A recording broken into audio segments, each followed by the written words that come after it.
আসসালামু আলাইকুম প্রিয় নবম শ্রেণীর শিক্ষার্থীবৃন্দ, কেমন আছো তোমরা? আজ আলোচনা করব 6.2.1 এর টেক্সট টু এই প্যাসেজটি নিয়ে। টেক্সট 1 যে প্যাসেজটি এখানে দেওয়া আছে, এই প্যাসেজটি আমি আগের ভিডিওতে আলোচনা করছি। তো তোমরা চাইলে সেই ভিডিওটি দেখে আসতে পারো। তো টেক্সট 1 এবং টেক্সট 2 এই দুইটা প্যাসেজই ভালো করে পড়তে হবে। যদি ভালো করে না পড়ি তাহলে সেই ক্ষেত্রে এখানে যে কাজটা দেওয়া আছে এই কাজটি আমরা সমাধান করতে পারবো না। তাই তোমাদের প্রতি অনুরোধ রইল আমার টেক্সট 1 এর উপর যে ভিডিওটি আছে সেটি দেখার। তো চলো টেক্সট 2 নিয়ে আলোচনা করি।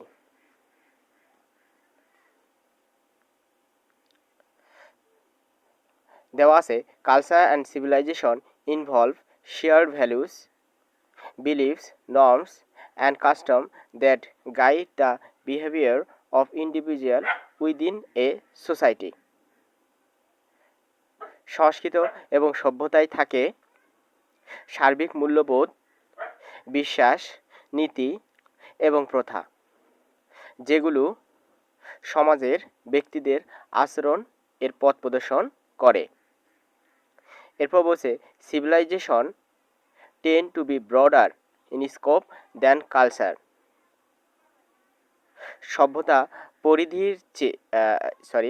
সভ্যতা সংস্কৃতির চেয়ে পরিধিতে বড় হয়। স্কোপ মানে পরিধি, আর বর্ডার বলতে বড়। A civilization includes multiple cultures within its boundaries and involves larger populations compared to culture. একটি সভ্যতার সীমানার মধ্যে বহুগুণ সংস্কৃত সংযুক্ত থাকে এবং সংস্কৃতির তুলনায় বড় বা বৃহৎ জনগোষ্ঠী জড়িত থাকে। Culture and civilization often produce art, literature, music and other forms of creative expression that reflect their values, aesthetics and tradition. সংস্কৃত এবং সভ্যতা প্রায় অন্যান্য সৃষ্টিশীল প্রকাশভঙ্গি এবং শিল্প, সঙ্গীত, সাহিত্যে উৎপন্ন করে, যেগুলো তাদের মূল্যবোধ, নান্দনিক এবং ঐতিহ্যের প্রতিফলিত করে। Both culture and civilization develop language to facilitate social interaction. এর অর্থ হচ্ছে উভয় সংস্কৃত এবং সভ্যতা সামাজিক মিথস্ক্রিয়ার সহজতর করতে ভাষার উন্নতি ঘটায়। Civilization are often recognized for their historical impact. এখানে বলছে যে সভ্যতাগুলো তাদের ঐতিহাসিক প্রভাবের দ্বারা পরিচিত হয়।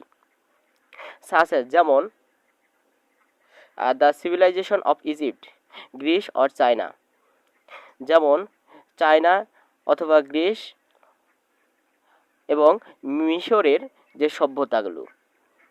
While culture may be more localized, যেখানে সংস্কৃতি হয় স্থানীয় বা সংস্কৃত স্থানীয় হতে পারে। তো শিক্ষার্থী বন্ধুরা, এই ছিল টেক্সট টু এর প্যাসেজ। তো এখানে গুরুত্বপূর্ণ যে ভোকাবুলারি সেগুলো জানার চেষ্টা করব। ইনভলভ মানে জড়িত থাকা, শেয়ার ভ্যালুস সার্বিক মূল্যবোধ, নর্মস নীতি, গাইড পথ প্রদর্শন করা, বিহেভিয়ার আচরণ, ব্রডার বড়, স্কোপ পরিধি, দেন চেয়ে।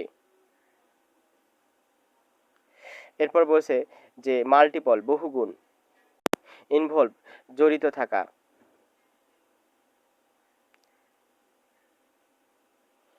আর্ট, আর্ট মানে হচ্ছে শিল্প। রিফ্লেক্ট, প্রতিফলিত করা। এস্থেটিক, নান্দনিক। ফ্যাসিলিটেট, ফ্যাসিলিটেট অর্থ সহজ করা। এরপর দেওয়া আছে লোকালাইজড, স্থানীয়। তো শিক্ষার্থী বন্ধুরা, তোমাদের হচ্ছে বোঝার সুবিধার্থে এখানে আমি আগে থেকে লিখে রাখছি। তো দেখো, ইনভলভ মানে জড়িত থাকা, গাইড পথ প্রদর্শন করা, বিহেভিয়ার আচরণ, স্কোপ পরিধি, মাল্টিপল বহুগুণ, আর্ট শিল্প, রিফ্লেক্ট প্রতিফলিত করা, এস্থেটিক্স নান্দনিক, ফ্যাসিলিটেট সহজ করা এবং লোকালাইজ অর্থ স্থানীয়। তো প্রিয় শিক্ষার্থী বন্ধুরা, আজকে এই পর্যন্তই। তো ভালো থেকো, সুস্থ থেকো, আল্লাহ হাফেজ।